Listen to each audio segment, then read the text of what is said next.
All right.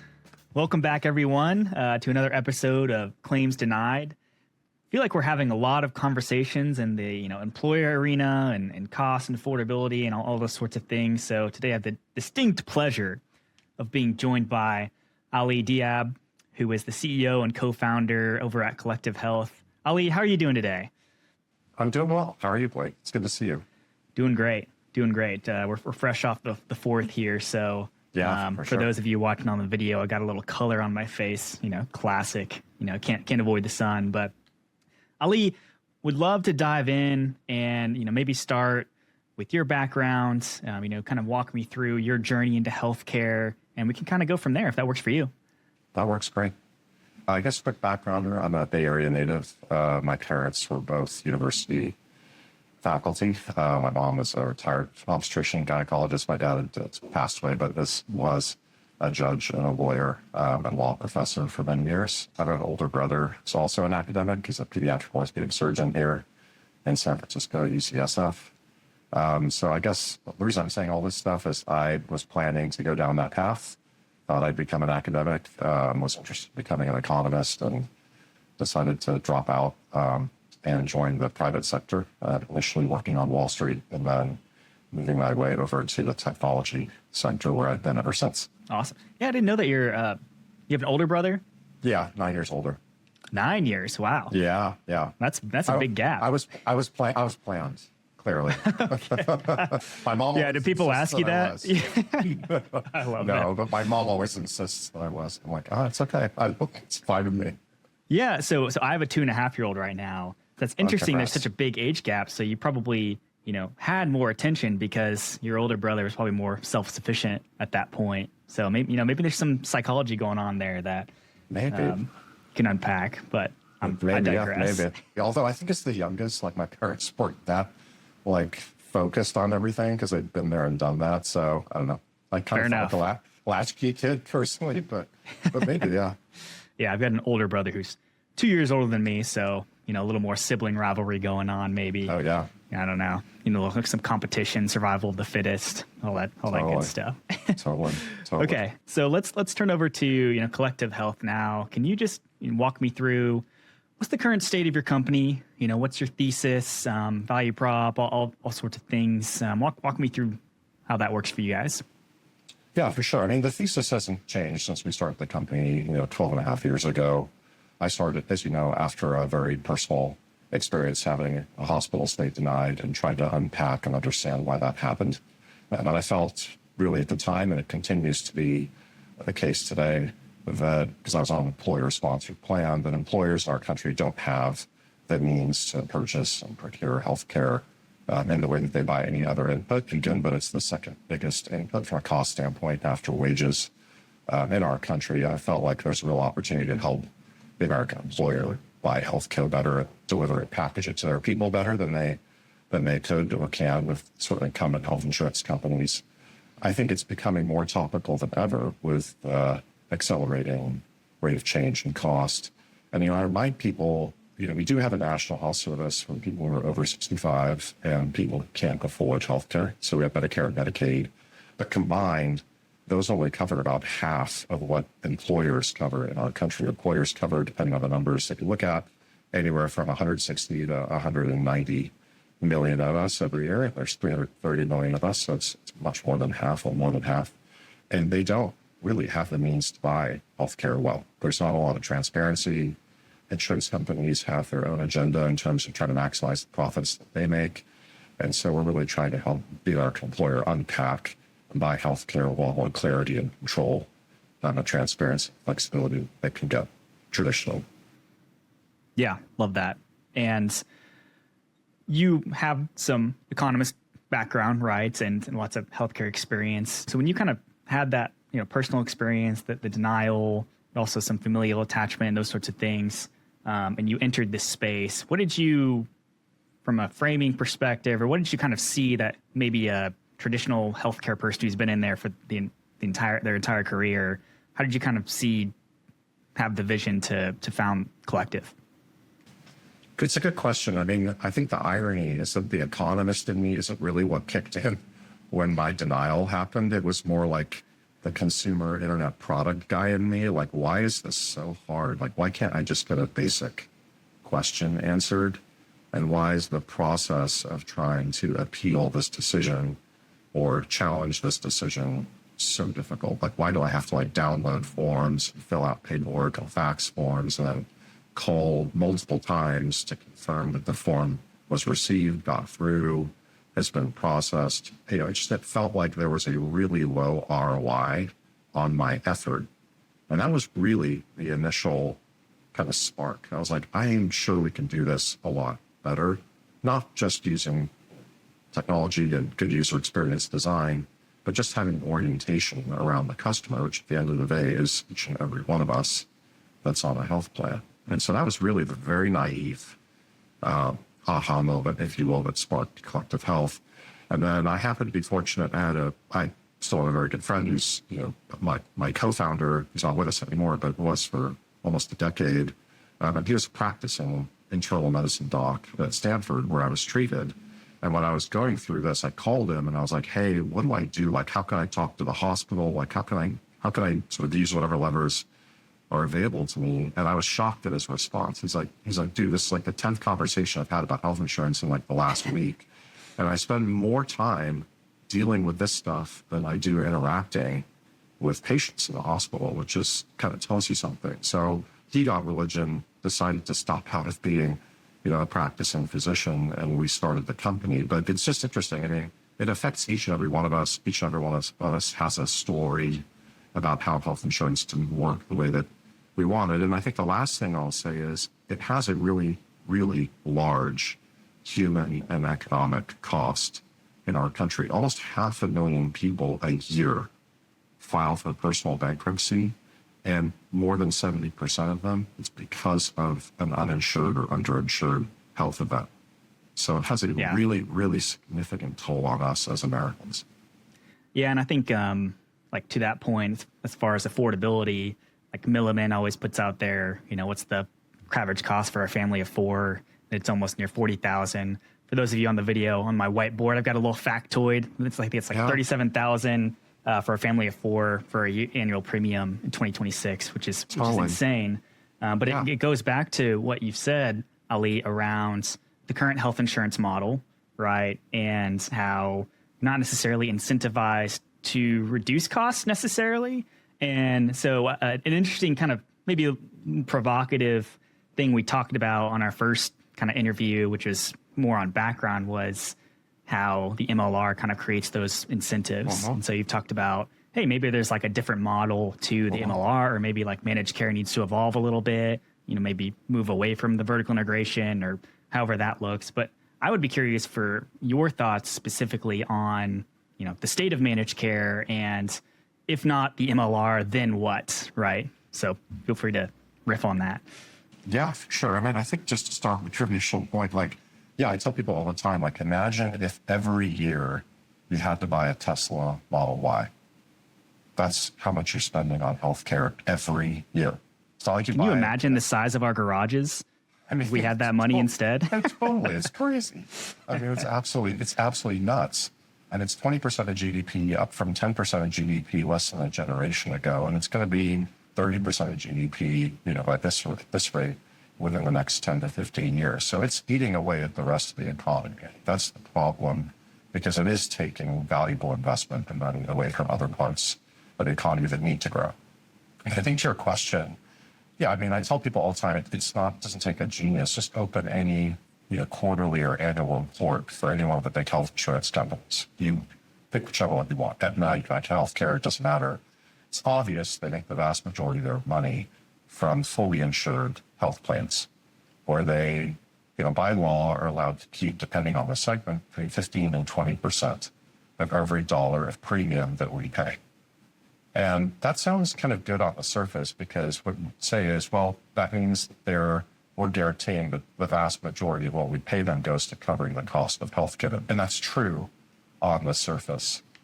But if you kind of inspect it a little bit more, you quickly understand that this is the $600 Navy submarine toilet seat problem all over again, because it's a cost plus contract. And if I tell you you can keep no more than 15 or 20% of something, then you're going to try to make that something as big as you can if you're a for-profit enterprise, which all these big health insurance companies are. And then there's obviously the drug side of things, now that they also all own these pharmacy benefit managers, which is just a euphemistic term for drug distribution company.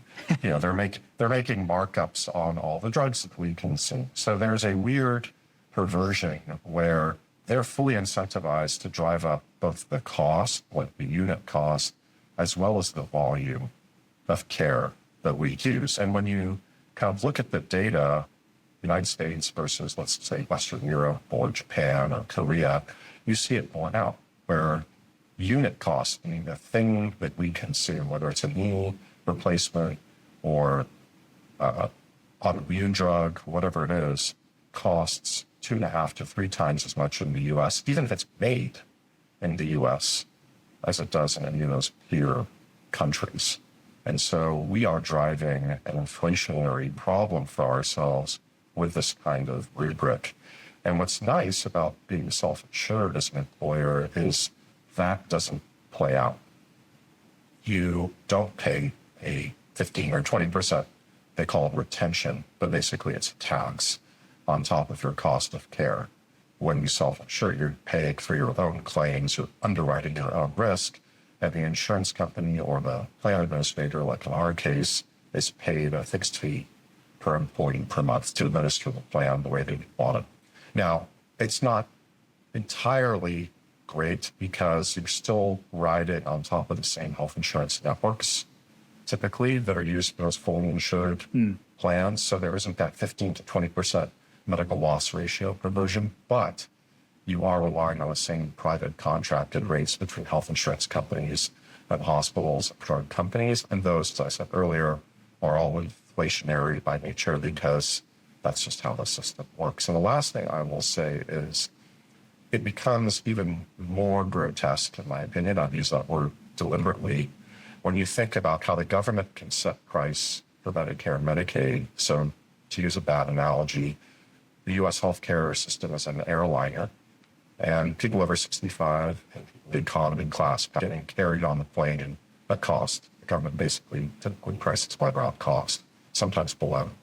And then the private sector, folks like us who have to buy private insurance or insured by employer, are the business class customer underwriting those below cost or at cost seats. And so what's happening is insurers are really, really sticking into the private sector and charging us, in some cases, multiples of Medicare for the exact same procedure. So it's not even a good analogy because if you buy a business class seat on a plane, usually you get better food, maybe some alcohol, and you get a much bigger seat that lies flat. In our case, you're getting the same economy class seat, the same food, the same drinks, but you're paying, in some cases, 5, 6, 7 times what the economy passengers paying. And that's what I think private employers are really just complaining about most these days.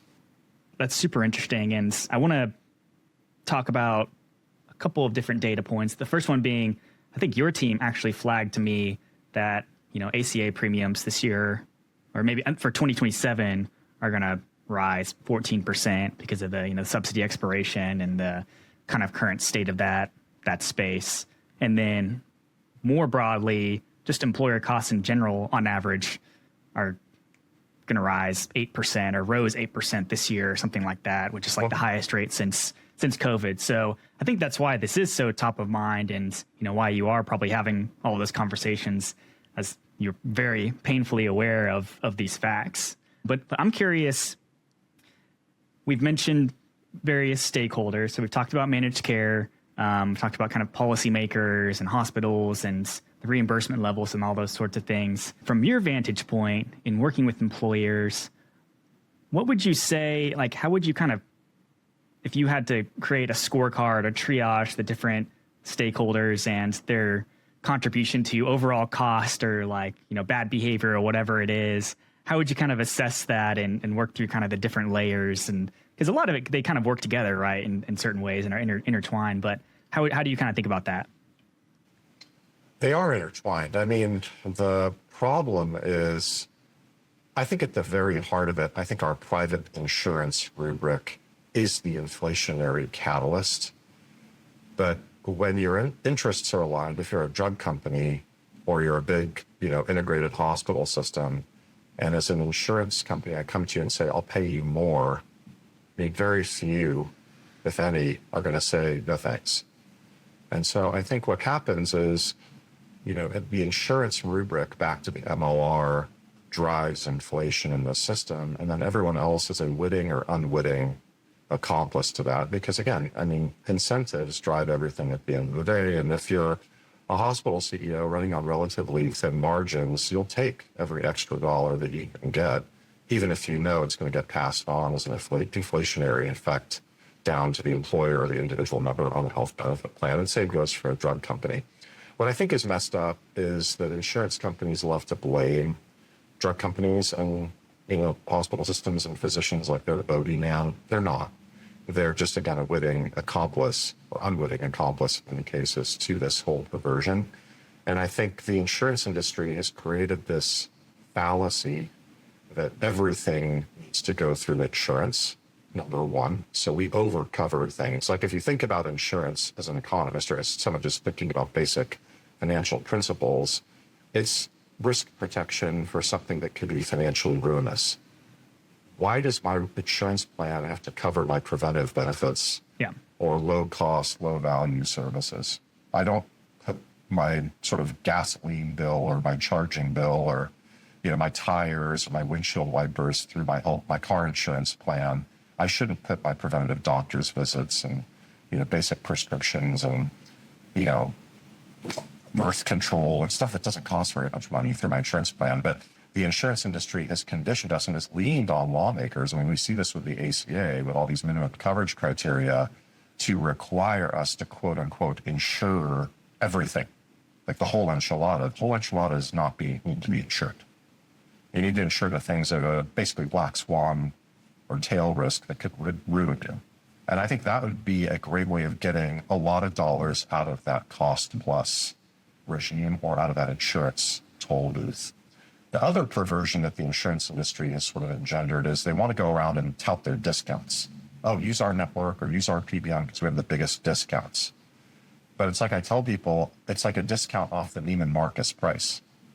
Like, great, you go to like a big drug company or a hospital and you force them to publish an MSRP that's like 50% higher than what it really is if you paid cash, so that the insurance industry or so that the PBM can say, hey, look, I got a 40% discount for you or a 50% discount for you. So there are all these perversions that the health insurance industry, these health insurance middlemen and pharmacy benefit manager middlemen have created or engineered so that they can market their value to the market, that also add to this perverse incentive among physicians and hospital systems and drug makers to raise price.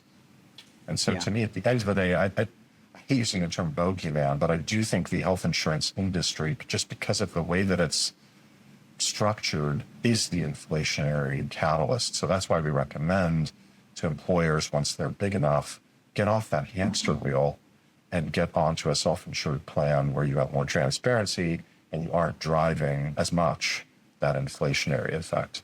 And that's why you see, to your point, the differential between fully insured individual ACA plans or small group plan inflation, which is, in the mid to high teens based on the stuff that we were seeing, versus self-insured medical cost trend, which is the high single digits. It's still too high, but especially when compared to the cost of, consumer inflation, which is 3.5%, but it's better than the fully insured equivalent.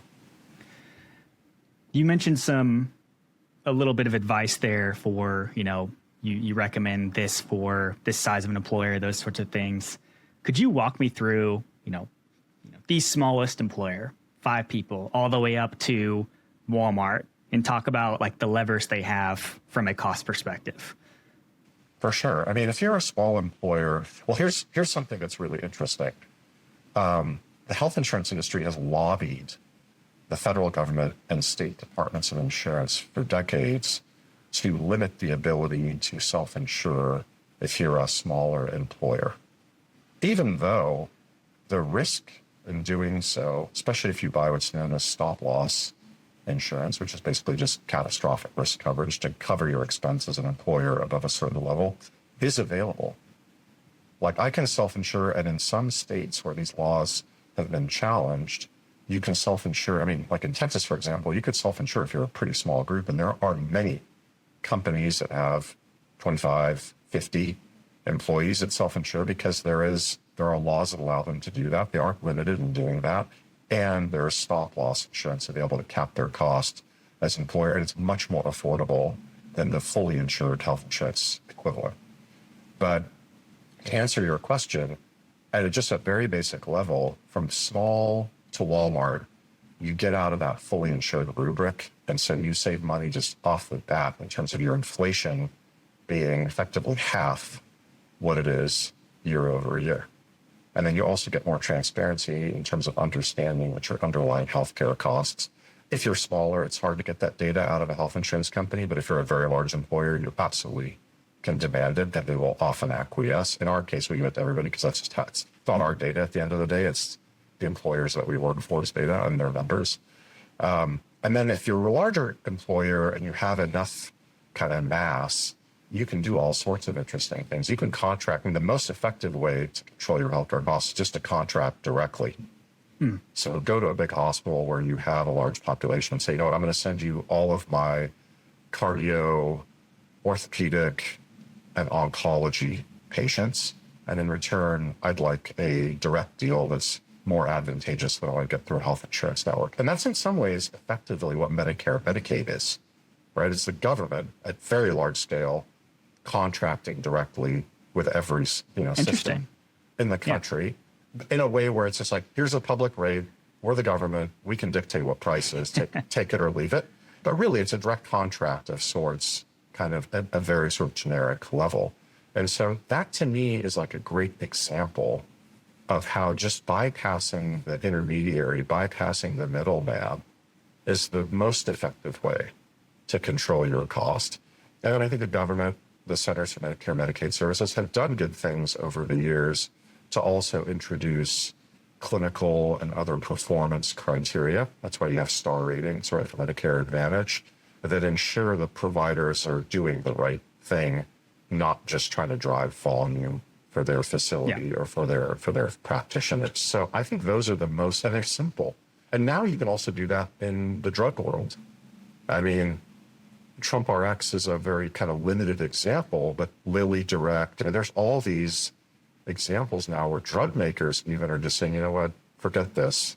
I'm just going to sell direct to the public, the individual consumer, like Lilly Direct. But I think 40% of Eli Lilly's GLP-1 purchases now are direct through Lilly Direct, which tells you a lot, right? And then you can get it through other kind of direct-to-consumer platforms like Ro or Hims or things like that.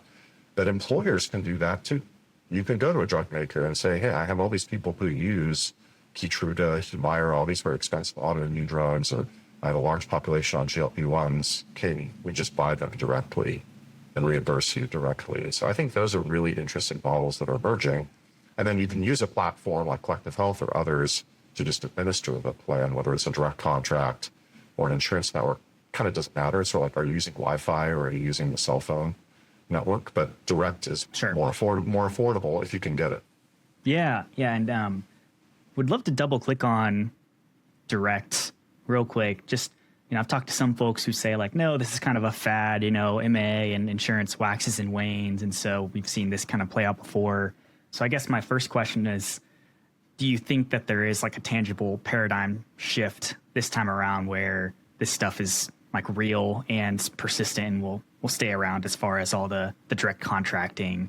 And then two, is there a future setup for, employer sponsored insurance where it's like everything is unbundled and, let's say you have stop loss, like you mentioned, or some sort of financing functionality to cover extreme catastrophic. And then you can kind of, like you said, like pick and choose what you want to cover based on your employee population, like those sorts of things. Would love your thoughts on that, on those. Yes. And my guess is the people who tell you that the direct contracting stuff will wane are probably people in the insurance industry who don't want it to succeed, or in the PBM industry who don't want it to succeed. But again, the Lilly Direct data, which is very recent to me, is very telling. I mean, for the fastest growing class of drugs, from a cost and utilization standpoint, you have now 40% of volume direct. And I think that's only going to continue because, A, the cat's out of the bag, and it's becoming much more sort of practical to buy direct because the drug companies themselves are setting up front doors for you to buy direct. And most large hospital systems are doing the same, especially for large employers. And then there are group purchasing organizations like the, business groups on health, the Pacific, the National, there's many of them, the Employer Health Innovation Roundtable, the HIR, the Health Transformation Alliance, the HTA, that are all kind of aggregating very large employer volume to do things direct and then work with an administrator like us to administer it. So I think, yes, it's absolutely a phenomenon that's here to stay and will grow because the current insurance model just doesn't work. Again, $40,000 a year for a family of four doesn't work, especially if it turns into $60,000 and $70,000 in the next decade. Like that's just it's not going to work. So you have to find and that's why people are opting out altogether of insurance, right? That's the other phenomenon where even in like the private sector, people are saying, I'm tapping out. I'm just going to go totally exposed and I'll just pay cash because I know I can negotiate even for something catastrophic and cash price for my care that's less than I pay for my health insurance premium, which is nuts. But it's true. I mean, I had that experience myself 2 years ago. I posted about it, as you know. I had, knee surgery because I'm an idiot and I still play soccer at my age. I tore my meniscus and I went and had it fixed here at UCSF locally. And the day before my surgery, I was asked to sign a waiver for my knee brace that they were going to put on, my knee at the end of the surgery in the operating room. And it's a same day surgery. It's not like I'm staying overnight. And I was like, okay, no problem. And I get the form and it says that you'll be responsible for 10% of the cost of the brace, which is my co-insurance. And that's roughly $340. And I was like, what kind of knee brace is this? So I asked the physician assistant, I was like, can I see what this knee brace is? Because obviously I'm in this industry and I'm curious. So she was, obliging. I went to the equipment closet, came back and showed me the brace. And it was a $125 Berg fixed hinge, like off the shelf brace that you could buy at Big Five or Dick's or, Amazon. And I was like, so you're charging me 20 times the cost, 25 times the cost of this brace that I could buy. Can I bring my own brace? They were like, no, because it's part of the insurance contract that we have with the insurance network that you at Collective Health use for your employee health plan. And I was like, this is just so wrong. And that's crazy. Again, talk about a motivation to go direct, right? Forget this. I'm going to unbundle this. I'm going to have all my knee surgeries direct to a hospital will let me bring my own brace, or that at least will charge me just the regular street price for the brace, then not gouge me for that on top of the cost of the surgery. Yeah, and there's probably thousands of examples of that. A bajillion examples of that.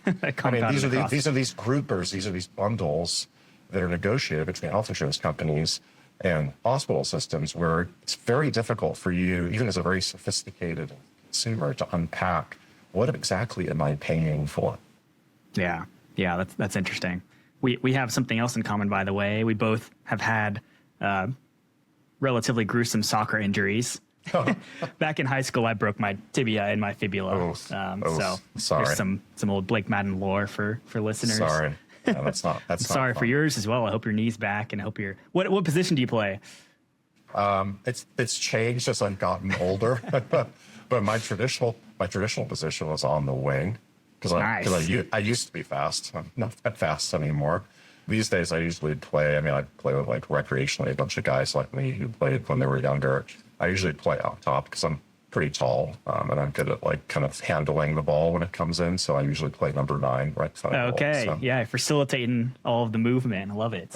Anyway, I guess begrudgingly back to healthcare here.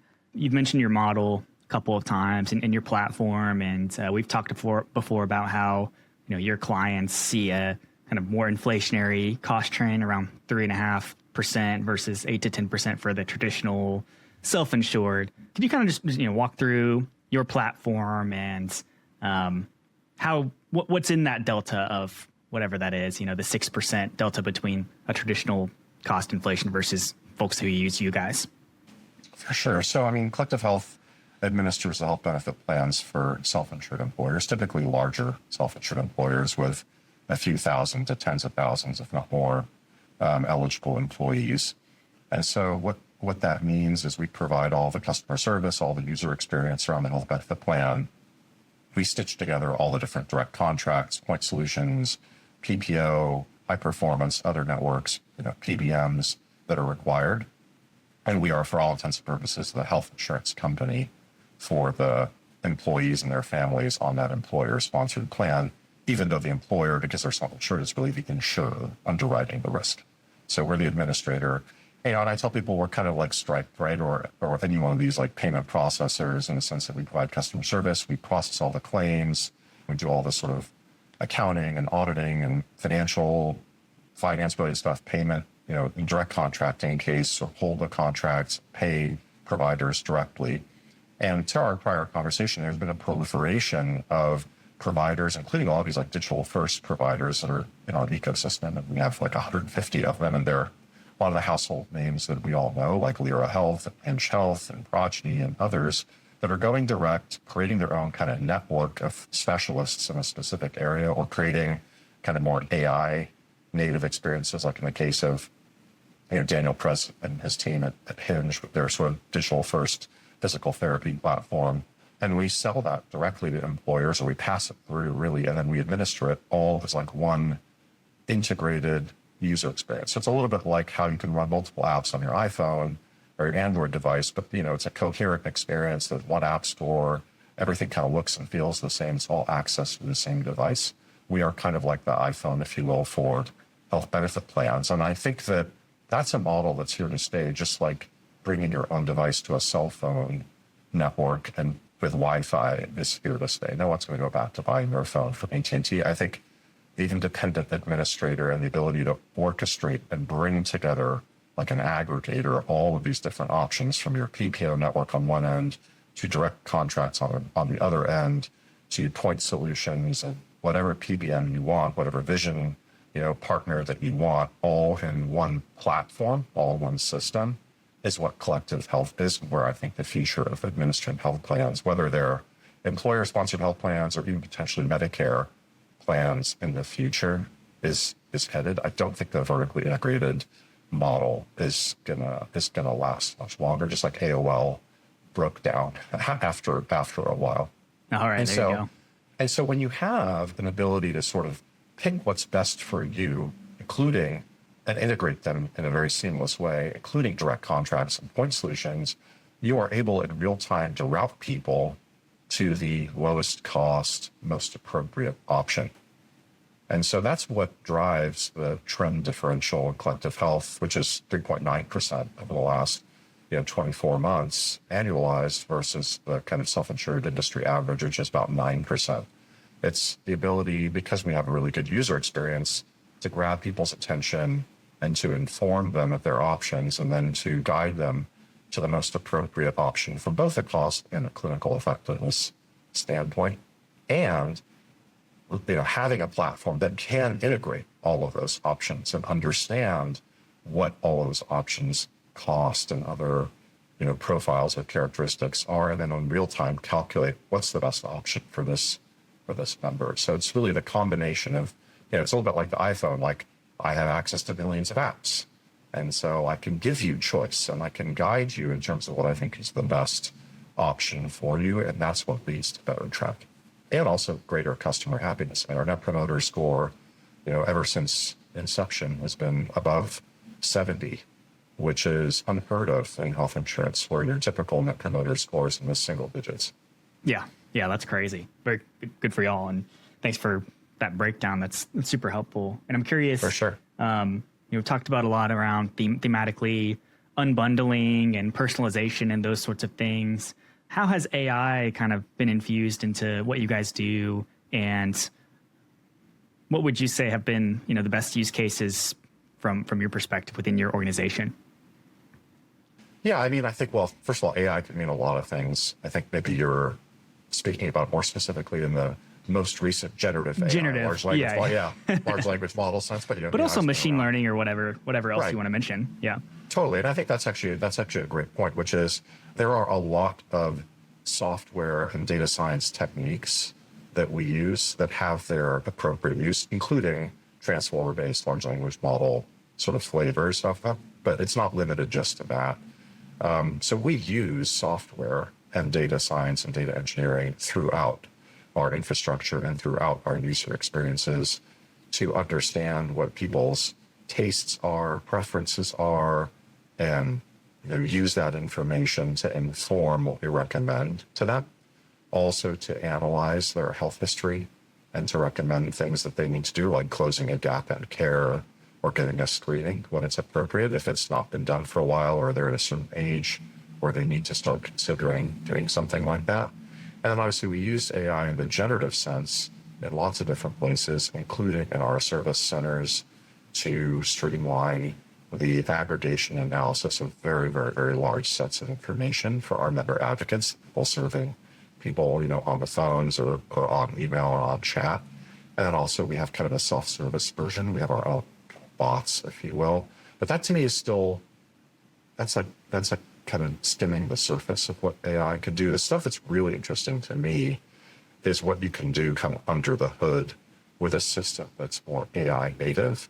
And we are doing a lot of things, in our engineering and product teams and operations teams to apply both generative AI and other machine learning based techniques to really understand what's happening in the infrastructure. Because healthcare, as you know, is quite complex. It's highly regulated, and every individual's experience is a special snowflake kind of experience. So standardization is actually quite hard in healthcare. I mean, even for like the same knee surgery, different people have different things that they might need, or different physicians might do different things depending on if it's your meniscus or my meniscus or whatever it is. And so machine learning and large scale kind of data analysis and software can really at scale help you understand what's happening, in your systems, and obviously being regulated or audited a lot. So I think AI is really effective in helping kind of support those audits as well. And that's the stuff to me that's actually really interesting. It's unglorious stuff because it's in the admin room, but actually that's where, if you really think about it, if you want, your health plan to run in a rock solid manner, that's actually where you want to apply your data science and engineering and software techniques to make sure that infrastructure runs really, really, really well. That makes a ton of sense. A lot of people in the background are saying the best use cases for AI will be in the plumbing or the engine room. I love that term as well. So for sure. Yeah, 100%. I'm curious, like around your platform and the level of data you receive and those sorts of things. Have you uncovered anything from a data perspective, or maybe for one of your clients that was, interesting, or, hey, this is a super huge outlier, or anything that comes to mind on that level? Oh, yeah. We uncovered things all the time that surprise, frankly, even us. Whether it's people's propensity to actually want to get in their car and drive 10 miles to get an MRI when they really understand that it's the difference between them paying $500 out of their own pocket for a copay or coinsurance versus zero. People will do it. And just kind of crazy. I've been surprised because I've always felt like just people default to convenience because they don't understand things. But the reality is, actually, as consumers, when we're informed, we do vote with our wallet and vote with our feet. So there's many examples of that where we've been surprised that people are willing to do the kinds of things they do. And then you can imagine, given that, again, we're a super aggregator, we aggregate, your medical, pharmacy, vision, dental benefits all on one platform. There are a lot of interesting associations we observe in those kinds of data, including like people who take care of their vision or people who take care of their oral health having lowered incidences of things that might surprise you, like depression or, obviously cardiovascular disease, things like that. So we're also surprised sometimes at some of the, can't say that they're causal relationships, but very, very, very highly correlated relationships between different genres of healthcare, or different genres of, let's call it, disease management or disease progression, and a lot of stuff has been written in the literature, medical literature, but a lot of stuff is still emerging, like, all the gut brain connections that we're discovering. You kind of actually see it in the wild in data. So you're seeing like longitudinally with the patient or membership at the population level, these associations exist and we don't know if they're real or not, but there's a correlation. Obviously, I'm not a stats guy, but I high level understand that. But you can't necessarily attribute cause to certain things, but you can say these tend to happen in the wild together based on what you've seen. Yeah, it's wild. I mean, whether it's things like the high correlation, which has been written about, like cardiovascular disease progression and depression, for example, or anxiety, but also certain types of gut diseases, gastroenterological issues and mental health issues. I mean, it's pretty fascinating. Yeah. I'm sure that more insights will continue to be uncovered as, more data surfaces and, the scribe captures every single word ever said about you and everything in between. Well, that's the other end of the problem, though, where like sometimes there's over capture and lack of specificity as a result, because we are swimming, literally flooded with data. We only use a fraction of it. I think it's less than 1% of all the data that we actually collect is used in any kind of method or mechanism to provide service or help drive decision making. So I don't know that more is necessarily better, but more of certain kinds of information is definitely useful. And I think in our case, as a plan administrator, visits and the kind of care people are getting and how much they're spending for it, those are important signals because they're high fidelity, valuable signals versus, although they can also be valuable, what someone might input into a chat bot, into a search box, that kind of thing. Yeah, I love that. That's fascinating for sure. Okay, right now, you talked about your, the Stripe. You want to be the Stripe of healthcare, and you're working a lot with self-funded employers today. But I think, correct me if I'm wrong, but you mentioned Medicare and moving into other arenas as well. So I'd be curious, what does the next 3 to 5 years look like for you guys? Like, what areas are you trying to penetrate? What's on the horizon? Honestly, I think it's a lot more of the same, but to your point, kind of moving into adjacent markets. So we've been selling to self-insured enterprises since the very beginning, and that will continue. That's our core business. But we are increasingly being approached by actually insurance companies, large integrated health systems, regional plans, other kind of payers, if you will, and flavors of payer, asking us if we would be willing to administer the employee health benefit plans or other plans that they offer to the market. So I think there is a Stripe or AWS kind of opportunity for our platform available to us. I think it's like with everything, just a matter of timing and kind of being ready for that part of the market. But I'm pretty excited about what that could be. I think there's a huge amount of opportunity ahead of us. That's awesome. Very cool. And as somebody who sees, host a platform for employers and et cetera, I'd be curious from just an innovation perspective, have you talked to or noticed any really interesting, either AI enabled or like startup or any sort of, employer benefit type of company that folks should be paying attention to? Just curious if you have anyone in mind on that front. Oh, for sure. There's tons of them. And it's not just in the employer space. I mentioned Hinge Health. I think what Daniel President team do is really innovative and really cool. Obviously, there's Sword Health as well, via his team also. I think those are really great examples in the employer space where they've, found an important niche where technology really can be applied in an effective manner. And they've really sort of prosecuted that well and gone after it well and distributed. They do well. I think there are plenty of great examples. I think Kobe Blumenkrantz and his team, what they're trying to do is sort of Medicare coordination and reimbursement is super, super interesting. And there's literally there are dozens of other companies also, especially on the kind of under the hood side of things in terms of data cleansing, data labeling, data aggregation. There's a lot of interesting companies out there. I think of companies like Candor or Ribbon, others that are approaching it from different sides of things, quality versus kind of enablement. There's many out there. And I'm not doing anyone justice by not mentioning them because there are a lot of great companies out there. Yeah, no worries. Some examples that come to mind. Those are the only companies we should be paying attention to. Right, no, exactly. No, exactly. Definitely not. No, there's plenty of others. Of course, yeah. So I'm curious, on the other hand, is there anything you wish existed that, doesn't yet or is emerging, like anything top of mind for you on that front? Yes, consistent pricing and fair pricing for services via insurance networks. And it's funny, I've been having conversations with, colleagues that I know from the private sector who now work like at the Centers for Medicare. And I'm like, honestly, this is where government actually might have a role to play. I mean, I'm old enough to remember when utility companies, energy companies were kind of gouging people and the government stepped in and helped sort of regulate pricing of utilities and energy. I do think there's an opportunity for the government to play a more forceful role in saying this is a fair distribution of what price should be in a given geography for this kind of a service.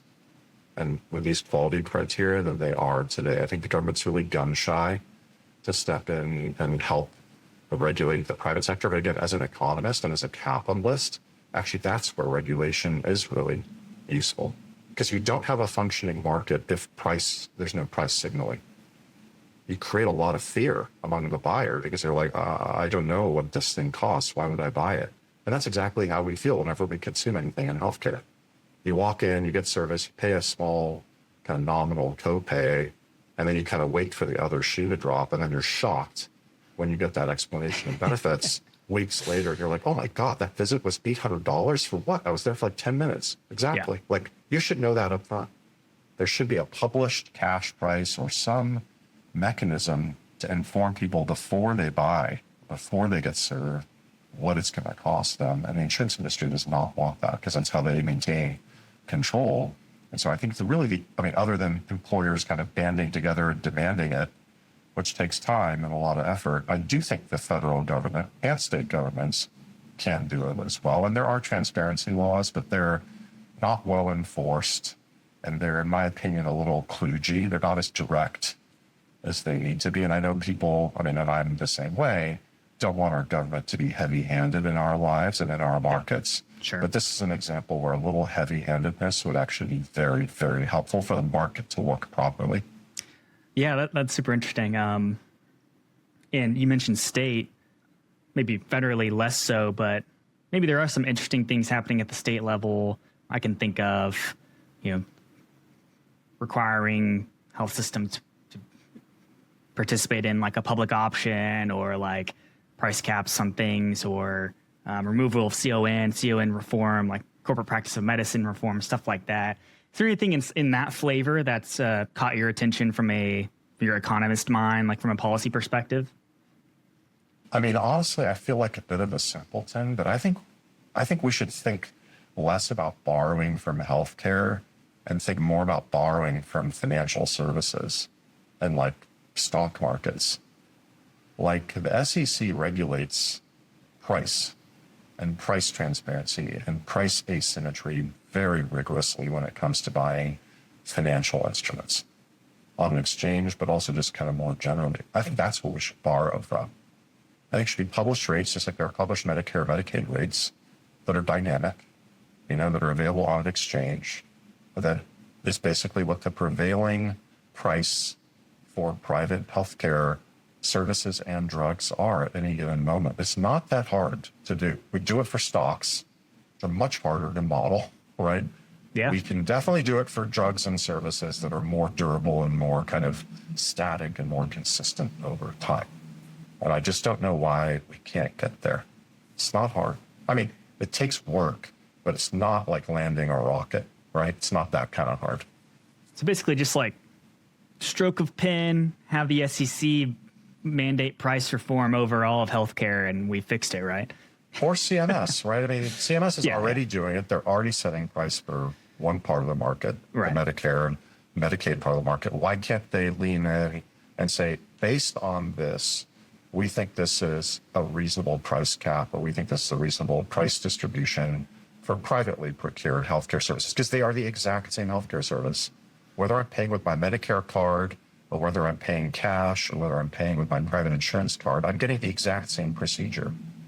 So why, if I'm a private citizen buying healthcare individually on a private exchange plan or through my employer, am I paying something that A, I don't know before the fact what the cost is, and B, inevitably ends up being 3, 4, 5, in some cases 7 or 8 times the price of my colleague over here or my, co-citizen who's, on a Medicare plan. That's not right. Yeah. And That's price discrimination. And that's right. actually illegal.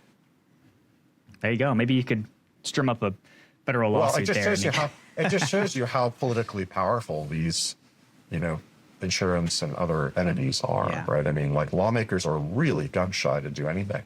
But to your point, you can't have true consumerism. Not that maybe you can ever have true consumerism in healthcare, but when there's so much information asymmetry, it's a lot harder, whereas totally. The more information. And that's why people are tapping out. Yeah. That's why people are tapping out, saying, I am going to go buy cash. And then they're just going to go get peptides.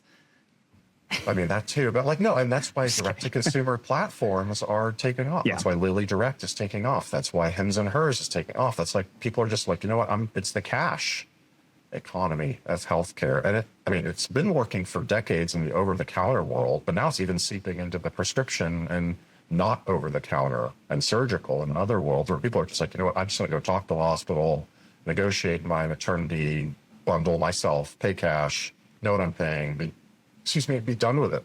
It's happening. And there's also all the digital first and direct-to-consumer flavors of it that are happening as well.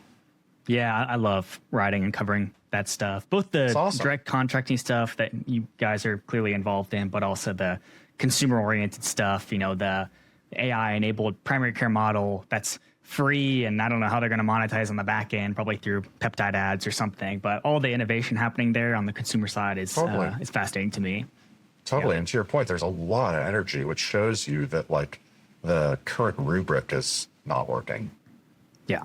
Well, hopefully you and others can work on the correct rubric over time and, help bend the cost curve and all those sorts of things. Ali, I've got one more question for you, and it's more of a personal one. I ask every podcast guest this, and really it's what is an experience or book or person, piece of advice that has fundamentally changed how you live your life? Oh my gosh. That's a really broad spectrum of things. I personally, I love keeping it open-ended just because the responses are great. Yeah, I think probably some of the most formative stuff for me has been experiences or pieces of wisdom that I've gotten, dropped on me by teachers growing up or coaches growing up or professors that I had in college. And I'd say as it relates to this kind of stuff, I took a class from a very, very, very famous economist who's no longer with us, this guy, Ken Arrow. He's a Nobel laureate. And he used to say something which I think is really true, which actually in some ways also is very relevant to this conversation, which is, if you want to understand why anything is the way that it is, look at the tax code. And I think taxation in our country is why employers cover the cost of healthcare, because it's a tax shielded benefit. But I think it also just explains a lot of just what's happening in our nation more broadly. And so I think that to me, things like that, things that seem almost branded obvious when somebody says it, but until somebody says it and you're confronted with that reality, you don't think about it much, are the things that have impacted me the most. There's also a famous saying, it kind of relates to the Argentina-Egypt game in soccer, which is 2-0 is the most dangerous score in soccer. And it really is, because what ends up happening is you think you have enough of a cushion, so you kind of sit back a little bit and allow yourself basically to get exposed, and then, get exposed and somebody beats you, even with only 15 or 20 minutes left in a game. So stuff like that to me is the stuff that kind of lands, sticks with me over time. I love that. The psychological effect of having a lead is so interesting to me because I watch soccer, obviously, 2-0, great example, because then it's 2-1 and it's now they can do that again, Or exactly. in golf, Wyndham Clark, for instance, in the U.S. Open, he's up 6 strokes and he wins by 1, right? Totally. There is psychological, or the Spurs, the NBA Finals, they're up 30 points and then lost. There's for sure. Yeah. So there's a resting on your laurels that can happen that's scary. Yeah. And I would say I've got, you talk about kind of advice over the years. One college professor who would always say, nothing is ever as good or as bad as you think it is in the moment. And I think that it applies to most things in life where, you know, it's better to kind of keep an even keel and kind of understand perspective on, you know, what am I actually living for versus these kind of high highs or low lows. It's like, who am I and what is my identity and like those sorts of things. So that's kind of one piece of advice I come back to. Couldn't agree more. Yeah, for sure. I think it's absolutely true. Awesome. Well, Ali, thank you so much for your time today. Likewise. I love riffing on this stuff. Love learning more about collective health. I'll be following along with you guys, and thanks so much. Awesome. Yeah, great to see you. Thanks for having me. All right. Take care. Bye.